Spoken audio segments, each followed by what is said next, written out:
Class में संस्कृति के बारे में पढ़ा था। संस्कृति का सामान्य अर्थ, संस्कृति का समाजशास्त्रीय अर्थ, मानव शास्त्रीय अर्थ एवं संस्कृति की परिभाषाओं के बारे में अध्ययन किया था। साथ ही मैंने आपको बताया था कि भौतिक और भौतिक संस्कृति क्या है तथा उसमें अंतर क्या है। संस्कृति के लक्षणों के बारे में विवेचना करते हुए आज हम संस्कृति की विशेषताओं के बारे में भी अध्ययन करते हैं। तो संस्कृति के लक्षणों में सर्वप्रथम हम अध्ययन करते हैं संस्कृति की स्वाभाविक विशिष्टता एवं प्रकृति के बारे में।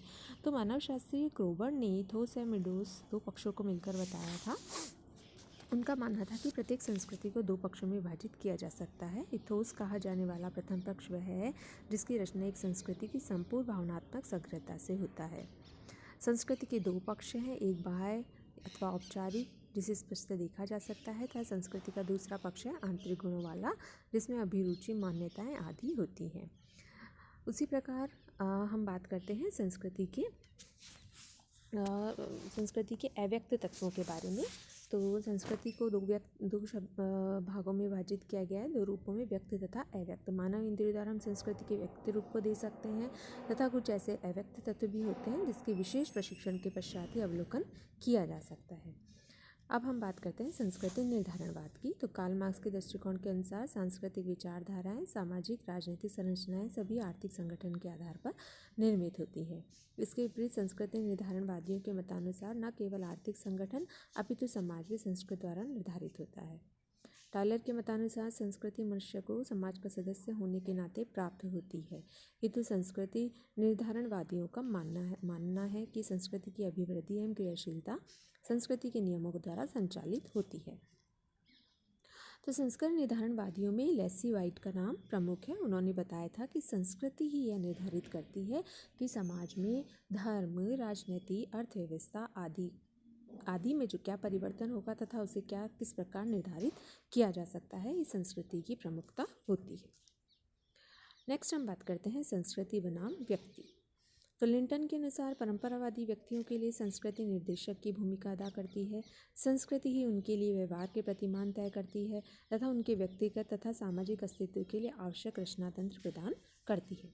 संस्कृति मनुष्य को मुक्ति प्रदान करती है क्योंकि उसके बिना मनुष्य का जिंदा रहना मुश्किल हो पाता है। इसी प्रकार डायनबी ने बताया था कि संस्कृति सृजनशील अल्पसंख्यक कहा जाता है। ये लोग अपने नवीन विचारों का परीक्षण संस्कृति के अंतर्गत ही करते हैं।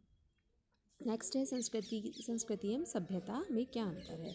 संस्कृति होता है, मार्गन ने बताया था कि संस्कृति इन अवस्थाओं से गुजरती है, सभ्य अवस्था, बर्बर अवस्था तथा सभ्य अवस्था। तो सभ्यता समाज के विकास का ही एक अवस्था होती है जिसमें धातु, कर्म, विज्ञान, लेखन आदि का विकास होता है।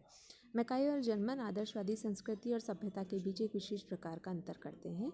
ये विद्वान संस्कृति को मनुष्य की नैतिक, आध्यात्मिक एवं भौतिक उपलब्धि मानते हैं। ये संस्कृति को प्रतीक और मूल्यों की परिचायिका भी मानते हैं। इनके मतानुसार संस्कृति प्राथमिक आधारभूत वस्तु है, हमारे अंतर में विद्यमान है और जो हम कुछ हैं वही संस्कृति है। प्रौद्योगिकी, भौतिक संस्कृति तथा सांस्कृतिक संस्थाओं से इसका निर्माण होता है। यही सांस्कृतिक जीवन के साधनों तथा उपकरणों की समग्रता है। जो कुछ हमारा है वह इस सभ्यता में है। यह संचयमान है तथा अपने आप में न केवल प्रगति होती है बल्कि इसकी अवनति है। अब है संस्कृति और संस्कृति संकुलन क्या है। तो संस्कृति कई तत्वों से मिलकर बनी रहती है, जैसे कि पूजा, आराधना, कर्मकांड, पत्थर के उपकरण आदि। प्रत्येक तत्व संस्कृति तत्व कहलाता है। इसी प्रकार कुछ तत्व जब अर्थपूर्ण ढंग से जुड़ जाते हैं तो संपूर्ण संस्कृति का एक भाग होते हैं, वो संस्कृति संकुल कहलाते हैं। इसी प्रकार संस्कृति संकुल जब संस्कृति विशेषज्ञों का अर्थपूर्ण सहयोग होता है तो संपूर्ण संस्कृति का एक भाग होता है। अब हम बात करते हैं संस्कृति की विशेषताओं के बारे में। तो संस्कृति की प्रथम विशेषता में अभी यदि हम बात करें तो संस्कृति एक सीखा हुआ व्यवहार होता है। जैसा कि हॉवेल ने बताया था कि संस्कृति सीखे हुए व्यवहार प्रतिमानों का एक योग होता है जो प्राणी शास्त्रीय विरासत का परिणाम नहीं बल्कि किसी समाज के सदस्यों की विशेषता होती है। यानी किसी बच्चे का जब जन्म होता है तो उस समय वह एक जैविकीय प्राणी होता है, लेकिन जब वह समाज के संपर्क में आता है, सामाजिकरण की प्रक्रिया के द्वारा वह संस्कृति का एक तत्व बन जाता है, संस्कृति को अपनाता है तथा समाज का एक भाग बन जाता है। तो वह संस्कृति को सीखता है कि उसके समाज की संस्कृति कैसी है। इसमें संस्कृति की विशेषता स्पष्ट है कि संस्कृति सीखी जाती है, वह शारीरिक विशेषताओं के समान वंशानुक्रम द्वारा प्राप्त होती है। मनुष्य जन्म के समय किसी संस्कृति को नहीं जानता, धीरे धीरे व्यक्ति का समाजीकरण होता है और वह समाज के व्यवहार प्रतिमानों को सीखता है।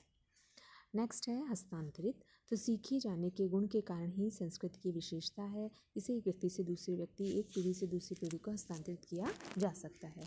इन संचरण की प्रक्रिया में भाषा एक महत्वपूर्ण साधन है जो केवल मानव की ही विशेषता होती है, किंतु मानवतर प्राणी भाषा नहीं जानते हैं, इसलिए वे अपनी संस्कृति का संचालन भी नहीं कर सकते हैं। तो मानव भाषा के साथ ही अपने ज्ञान को आगे बढ़ाता है। उसे कौन सी ज्ञान, कौन सी शिक्षा की आवश्यकता होती है, यह वह करता है। तो नेक्स्ट हम बात करते हैं विशिष्टता का गुण। चूँकि प्रत्येक समाज की अपनी एक संस्कृति होती है, उसकी एक विशिष्टता होती है। तो संस्कृति हर एक समाज की सामाजिक आवश्यकताएं भिन्न भिन्न होती है और इसी के अनुसार उसके समाज की संस्कृति होती है।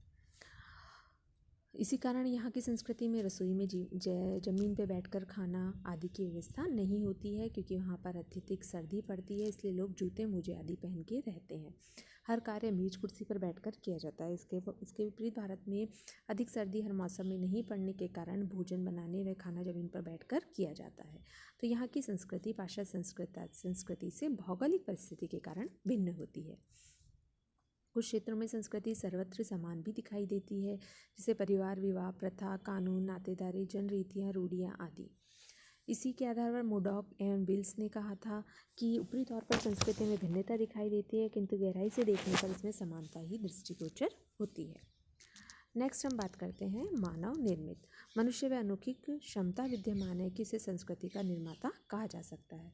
मनुष्य की ये क्षमता है कि इसकी शारीरिक रचना के कारण विकसित मस्तिष्क, तीक्ष्ण हाथों की बनावट, सीधे खड़े होने की क्षमता, अंगूठे व गर्दनों के कारण हम उसमें यह विशेषता पाई जाती है कि वह सीधे खड़े हो सके। नेक्स्ट हम बात करते हैं सामाजिकता का गुण। चूँकि संस्कृति मानव की आवश्यकताओं के अनुरूप होती है, तो वह सामाजिक आविष्कार का परिणाम भी है। अतः संस्कृति की प्रकृति सामाजिक है। संस्कृति व्यक्ति विशेष की नहीं होती, वरन वह संपूर्ण समाज की होती है। वह समाज की संपूर्ण जीवन विधि की प्रतिनिधित्व होती है, क्योंकि इसका जन्म सामाजिक आवश्यकताओं के परिणाम स्वरूप होता है। परंपरा, धर्म, भाषा, कला, दर्शन आदि संपूर्ण समाज की विशेषताओं को प्रकट करते हैं। इसलिए कहा जा सकता है कि संस्कृति व्यक्तिगत नहीं, अपितु उसमें सामाजिकता का गुण पाया जाता है। इसी विशेषताओं के साथ साथ हम बात करते हैं संस्कृति समूह के लिए आदर्श होती है। संस्कृति हर समाज व समूह में अलग अलग होती है, लेकिन वह अपने समाज के लिए आदर्श होती है, क्योंकि वह उस समाज की आवश्यकताओं के अनुरूप होती हैं। और जब हम दो संस्कृति की तुलना करते हैं तो प्रत्येक व्यक्ति को अपनी संस्कृति दूसरों से आदर्श एवं श्रेष्ठ दिखाई देती है। नेक्स्ट है अनुकूलता का गुण। तो संस्कृति की यह विशेषता है कि परिस्थिति के अनुसार अपने आप को अनुकूलित कर लेती है। संस्कृति गतिशील होती है, स्थिर नहीं होती है, तथा इसी गतिशीलता के परिणाम स्वरूप वह समय समय पर होने वाले परिवर्तनों से तादात्म्य स्थापित कर लेती है। संस्कृति अपने भौगोलिक पर्यावरण के अनुसार परिवर्तित होती रहती है, यह उसका विशेष गुण होता है। नेक्स्ट है संतुलन एवं संगठन। तो संस्कृति अनेक इकाइयों का समन्वित रूप है। ये इकाइयाँ पारस्परिक रूप से संबंधित एवं अंतर संबंधित होती है। नेक्स्ट हम बात करते हैं संस्कृति का एक और गुण है, संस्कृति आवश्यकताओं की पूर्ति करती है। संस्कृति अभिव्यक्ति होती है, ये एक सबसे इम्पॉर्टेंट इसकी विशेषताओं में आता है। संस्कृति अभिव्यक्ति होती है, यानी कि संस्कृति व्यक्ति के ऊपर होती है। संस्कृति की विशेषता है कि संस्कृति को अभिव्यक्ति कहा जाता है, यानी संस्कृति एक व्यक्ति की नहीं होती, अपूर्ण संपूर्ण समाज एवं समूह की होती है। यदि मनुष्य ही संस्कृति का निर्माता है, तो इसके उपरांत भी संस्कृति की निरंतरता था उसका अधिकार व्यक्ति विशेष पर निर्भर नहीं करता है। वह तो संपूर्ण समूह की विशेषता है। प्रथाएं, रूढ़ियाँ, परंपराएं आदि व्यक्ति विशेष द्वारा नहीं होती, अपितु समूह द्वारा निर्मित होती है। तो हम ये कह सकते हैं कि कोई भी व्यक्ति इसमें अपना योगदान दे सकता है, लेकिन ऐसा नहीं है कि यह व्यक्ति की निरंतर एक क्षमता तक ही विकसित है, अपितु यह संस्कृति से ऊपर होती है, व्यक्ति से ऊपर होती है। इसी प्रकार संस्कृति अधिसमावी होती है। तो क्रोबर ने संस्कृति को अधिसावयवी कहा। अधिसावयवी कहने का मतलब है कि जैविक क्षमताएं संस्कृति भिन्न भिन्न प्रकार की प्रघटनाएं। संस्कृति को जैविकीय ऊंचा माना जाता है, क्योंकि संस्कृति ही मानव जीवन को नियंत्रित एवं निर्देशित करती है। इससे प्रभावित हुए बिना मानव का अस्तित्व नहीं है। संस्कृति को उसके अनुसार ही चलना पड़ता है। साथ ही जैविक या स्वाभाविक घटनाएं भी संस्कृति की जनक नहीं हो सकती, क्योंकि संस्कृति वंशानुसंकरण द्वारा किसी व्यक्ति को प्राप्त नहीं होती। तो इस प्रकार प्राणी शास्त्रीय क्षमताएं संस्कृति से भिन्न होने के कारण शारीरिक विशेषताओं के समान सांस्कृतिक विशेषताएं वंशानुक्रम से व्यक्ति को प्राप्त न होने के कारण संस्कृति अधिशाव्यवी होती है। संस्कृति ही व्यक्ति के जीवन को दिशा निर्देश करती है और उसे नियंत्रित भी करती है। तो इस प्रकार आज हमने संस्कृति की विशेषताओं के बारे में अध्ययन करा है। नेक्स्ट क्लास में हम सामाजिक प्रतिमान के बारे में अध्ययन करेंगे। धन्यवाद।